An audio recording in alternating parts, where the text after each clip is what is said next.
Speak unto the children of Israel and say unto them concerning the feasts of Yahweh, which ye shall proclaim to be holy convocations. Even these are my feasts. Giving all praises to Yahweh, Bahasham Yahweh Shai, Bahasham Ruach HaKodesh. Double honor to the apostles and the elders, a great millstone that rule well, labouring the word and doctrine. Shalom, many peace. May that be unto the elect of the nation of Israel. And what I read in the beginning there was Leviticus, the 23rd chapter, verse 2. And off the top, that's talking about the feasts, right? Concerning these are the feasts of Yahweh Hashem Yahweh Shai. So there's no ambiguity, right? Meaning to be ambiguous, to be, if you say, right, if you're talking to your son, right, you got two sons, and you say to your son, eat up, Ryan, and Ryan says, he's thinking, you know, I don't really want to eat it. But then Ben, his brother, you say, eat up, Ryan. Ben says, I don't want to eat Ryan. Right, I'm not going to eat my brother. That's an ambiguous phrase, because you could be telling Ryan to eat up, or you could be telling Ben to eat Ryan. You know, that's like a hyperbolic example or an exaggerated example, but the point is made, right? So ambiguity, right, is when something's not very clear. You know, it could be this one, it could be that one, but it's not too clear, right? So to stop any ambiguity, to make it unambiguous, these are regarding the feasts of Yahweh Bahasham Yahweh Shai. Shabbat Shalom, by the way, right? Shabbat Shalom. It's a Shabbat right now, right? Not Shabbat, not Sabbath, not Sabbath. The true Hebrew would be Shabbat, right? So Ashar Shabbat, Shabbat Shalom, right? So continuing now, verse 2 makes it very evident it's regarding feasts of the Lord, right? And it goes on in verse 3: 6 days shall work be done, but in the seventh that shall no work be done, because it is the Sabbath, right? Even a Sabbath of rest. No work therein. It is the Sabbath of Yahweh Hashem Yahweh Shai in all your dwellings, meaning regardless of where you are, right? This law goes out. Now, there's many that believe that the Sabbath can only occur on a Friday sundown to a Saturday sundown. Now, Lord willing, through the Spirit of Yahweh Hashem Yahweh Shai, pray we're able to make that erroneous claim proven false, that the truth may be manifest, right? Let's look at this. So looking at the word moon, and this is the main scripture of the day of today's lesson, right? Sirach, or Ecclesiasticus chapter 43 verse 7, from the moon is the sign of feasts, a light that decreaseth in her perfection. So we just read Leviticus 23 is as concerning the feast of Yahweh Hashem Yahweh Shai proclaimed unto the children of Israel, because of course the word was given unto Israel. The word, he showeth his word unto Jacob, his laws and his statutes, and his judgments unto Israel, right? So from the moon is the sign of feasts. So we read without ambiguity, touching on that concept of what it means to be ambiguous. It was unambiguous, was it not? Meaning it was clear, there was no confusion in the start. These are the feasts of Yahweh Hashem Yahweh Shai, which shall be kept in all your dwellings, right? And these are perpetual feasts. The Sabbath is a perpetual feast. The Sabbath doesn't expire. You know, even in the kingdom it doesn't expire. There's certain things like rehearsing the righteous acts. Well, we're not going to be rehearsing the righteous acts about praying to get home to our land, right? Looking forward to getting home to our land when we're in our land, Lord willing, right? So there's certain things that we do today, right? We wear fringes to remind us of a commandment. That's a perpetual commandment. We keep the Pesach, right? That's a spiritual symbolism. There'll be a new Pesach in the kingdom of heaven, right? Certain sacrifices that were kept, animal sacrifices kept as certain offerings, right? We're unable to complete them because we don't have that physical temple. We are the temple, right? Know ye not that ye are the temple, right? That's where you get the idea. You know, people will often mock at the idea, my body is my temple. Well, no, we don't do sin. We don't take any abominable foods, right? We don't mix up in abominable practices. We don't profane the Sabbath. We don't do these things. These are how we're maintaining the temple's purity. That's why we don't profane the temple. Profane, fanus in Latin means temple. So when you hear someone, oh, I'm his #1 fan, right? I'm Jay-Z's #1 fan. That word is a contraction of the long word, which would be fanatic, right? And if you're a fanatic, it means you worship, right? You worship outside the fandom, or not, sorry, outside the fandom. You worship in the fandom.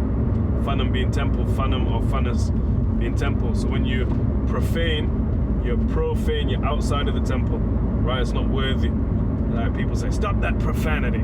Unless you're saying anything irreverent, right? Unless you're saying anything against the temple, anything that's scripturally untrue, right? The word fuck, for example, is not profanity, right? It's harsh language, right? You may not use it around your grandmother, but it's not profanity, right? Profanity is saying something, right, doctrinally, or calling something lawful that isn't, or calling something unlawful when it isn't, because they're both adding or taking away from the law, right? Read Deuteronomy, the 4th chapter, verse 2 about that.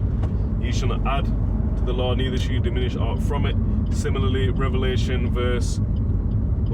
chapter 22, verses, I believe it to be 18 and 19, talks about if you take away from the word of any prophecy, right, the Lord will take away your name from the book of life, right? So you can't be adding and taking away, and mixing and matching. That would be profanity, right? So the unambiguous statement about what we need to do to keep our body, our temple, pure, holy, is to keep the feasts, right? These are very integral commandments, and these will be going forth from Jerusalem upon the establishment of the kingdom, right? There's 3 feasts, right? Deuteronomy 16 and 16, read that. And there's even prophetic reference to the Feast of Tabernacles, right? If the family of Egypt don't come up to keep the Feast of Tabernacles, then there will be no rain in the land. And you might think, oh, that's good, man. I hate the rain, bruv. I hate the rain.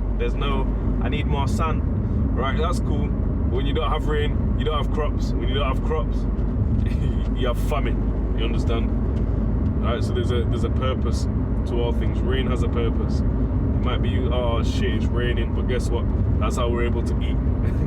We're very disconnected from an agricultural route. You buy a piece of lamb as a packaged product, right? You don't see the slaughtering process, and a lot of people are soft in that way, right? Oh no, I can't watch that. But you'll eat it, you'll digest it.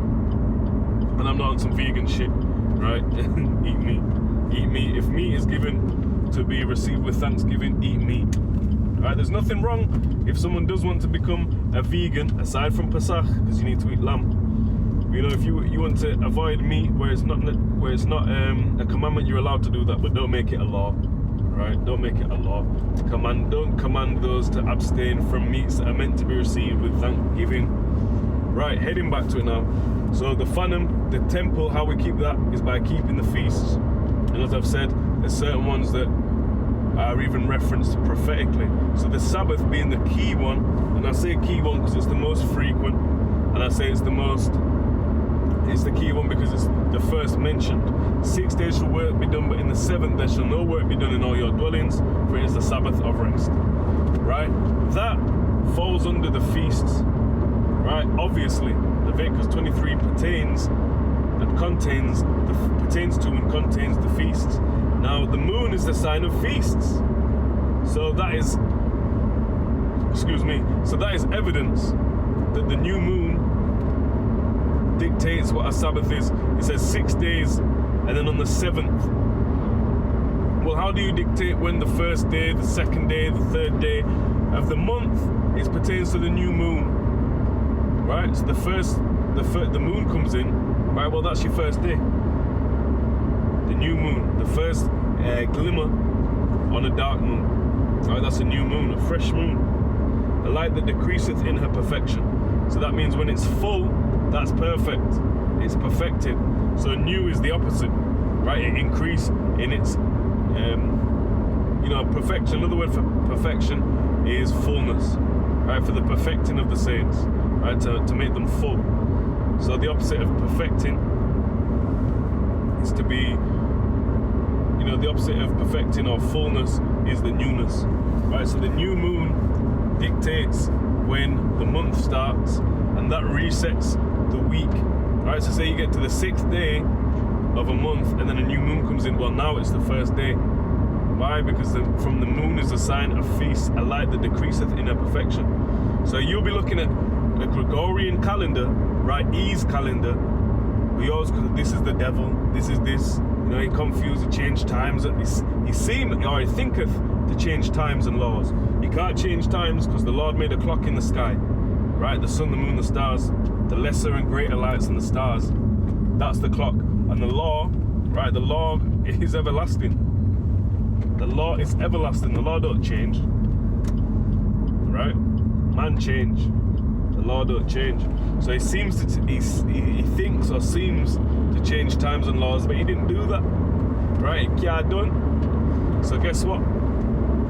The moon is a sign of feast, a light that decreaseth in her perfection. That's how you know. So you're looking at a Gregorian calendar, looking, well, the first day must be Sunday or Monday. It's obvious. All right, so if you're in the middle of nowhere with no Gregorian calendar, how can you keep the Sabbath?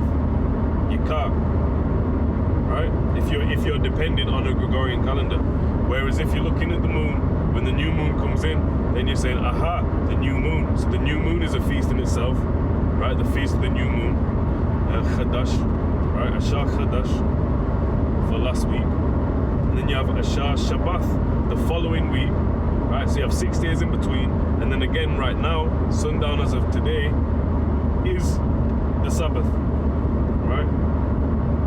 Or at least the time of recording where I am, right? To alleviate any confusion. So that's how you know the moon is a sign of feasts, right? The Gregorian calendar is not the sign of feasts. And before that, if you want to add more confusion to the mix, or you want to point out some more confusion to dispel any confusion from the book, before the Gregorian calendar, my nigga, you had the Julian calendar. So what are you doing there? Right? And the transposition, if you want to use fancy words, the transposition, the changing of the Gregorian to the Julian calendar led to certain days not necessarily being accounted for, right? So if you're going on these calendars to explain your Sabbath, then damn. Fair enough if you want to say, well, you know what, I'm going to do Friday, Saturday because it's easier for me, because it's convenient for me, but it's not what the Lord commanded. Fair enough then. At least you're being honest with yourself, right? You're not doing what's right by the Lord, but it's convenient for you. Say that, right? But you can't try and make this book fit that. You need to fit to this book. So you need to say, although it's convenient for me, I need to acknowledge the true Sabbath. And it's not to say it can't fall on a Friday sundown to a Saturday sundown. If the moon comes in on a Friday sundown, then guess what? The Sabbath for the next 4 will be, right? The new moon, and then you have a Sabbath, then you'll have a Sabbath, then you'll have a Sabbath. And then you'll be waiting for the new moon to come in to dictate, well, when does the day start? When does the day of the week start? The first day of the month start? The new moon, then the Sabbaths, following that. The moon is a sign of feasts. The Sabbath is a feast. If you're saying the new moon does not dictate the Sabbath, how can a moon be the sign of feasts, yet not signify the Sabbath? Giving all praises to Yahweh, Bahasham Yahweh Shai, Bahasham Ruchak Kadash. Shalom.